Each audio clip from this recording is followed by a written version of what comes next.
Sal pahi kan cha chu aya hei ka da sak don ni kan unboxing a shet lavin kan ti don ni zena hian a hlimom dong khop me a choi phurem I phurem lan mai don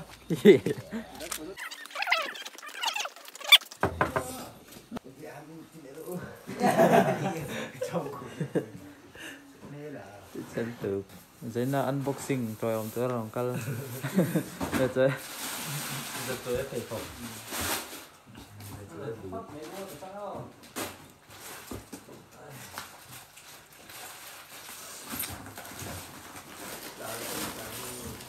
trang này number 7 đó đi cái này tôi để xem anh mới tôi sống đi rồi nhưng mà tôi để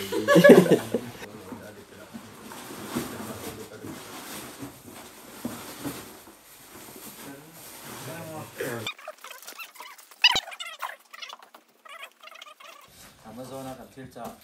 I food sal le machine kan cha chu kan unboxing don ni chu ne a bol gut tu le ko bol gut tu ko ka hon na ra thak ka kan ne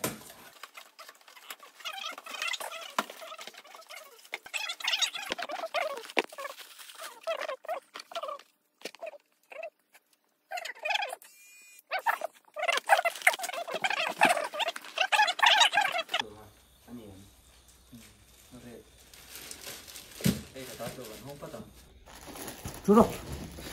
rồi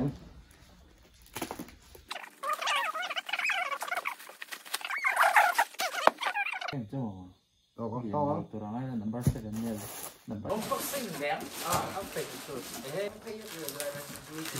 còn hiện tại nữa Ini kenal ini.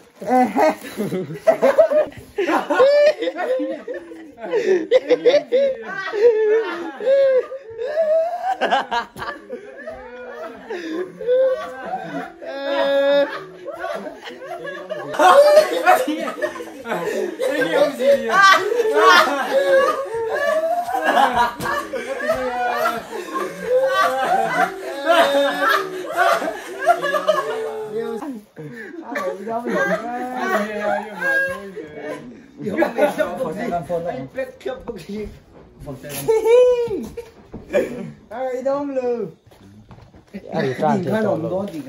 Return thì có ra big là giống cái chế với cái lô return thì anh có cái sao thằng mà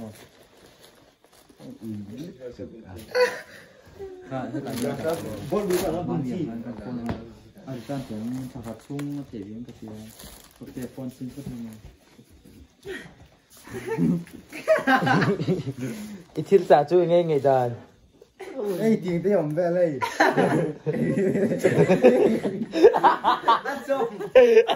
Ít thiết giả chú nghe người ta một Không ngày ta. Một thế. chị anh ao rồi nó để thấp bốc xe để rồi ha nó không ô ấy hello pha chị cái nó chẳng ha ăn thì lâu tê rồi xem để cho anh để tiếng em lên ồ ăn thì lâu tê rồi xem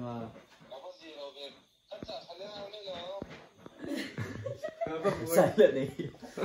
Này đâu.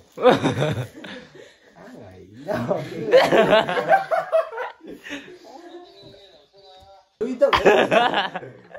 To.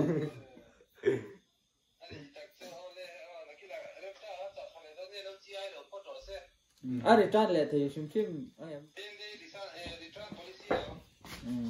ăn thèm tao cái chặt lệ hóa đơn thì được không Cỡ trả kìa.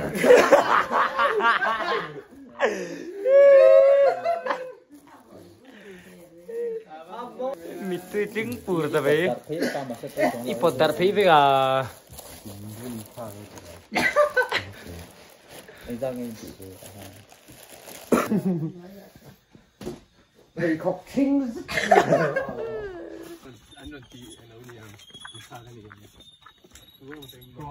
phone với anh lâu về cái anh chơi gì Phồn cắt có không là phồn tên lẩu. một quả thành một hai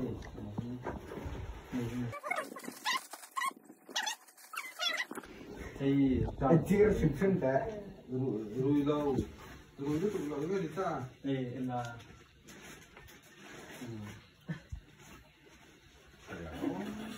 bây giờ hay là cần xem chuông nghe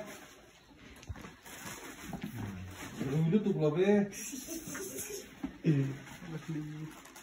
ôi rồi cần bố là chuan cần ít xếp cái gì phải phải là cả unboxing phụ in tiệm mỏ được rồi cái tiền nó sẽ nó tổ máy gì tiếp cả cái gì sẽ về ở giúp bao lại thầu quên nó đều mình lồng bò cái gì quên nó đều mình lồng bò của mắt giá như cái giá này miệng đâu nhiều rồi cái sản phẩm đô như là chúng ta bây giờ luôn nha ô ta về thì chúng ta tiếp giá nha thil cha điên để tụi ba chọn hòn về rối ra trâu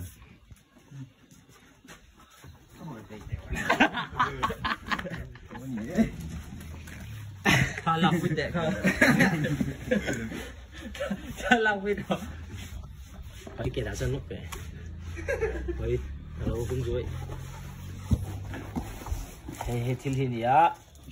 so chọn tụi ba nè khơi hết tiền tụi ra hiện cần ngay á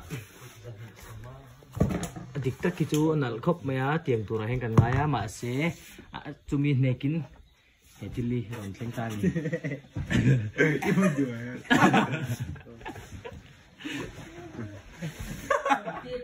kha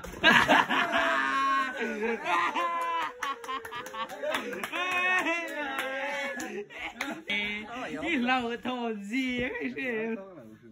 gì phải đúng con nhà khoa không dập nó cái đuôi là chip sen bún xin về là đầu tiên từ từ thì cái video mà nó quan thì lấy lại ala di kang lang rồi thành vật vật thế này mi tweet king po lo mi chin pe ka chuan video nga cover vek le ngan top chị cái qua cái top chứ chị video thôi sẽ anh nuôi chỉ là cần tham gia cái mình ơi để đâu thế nào thành một phần nó quý ai cái phần mình ba hắn mà đấy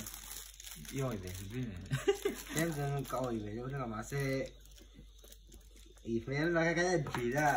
anh nghĩ rất là về tối lâu hết tiền rồi chứ chưa về tối rồi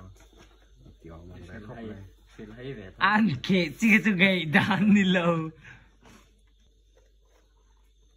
Hãy subscribe cho kênh Ghiền Mì Gõ để không bỏ lỡ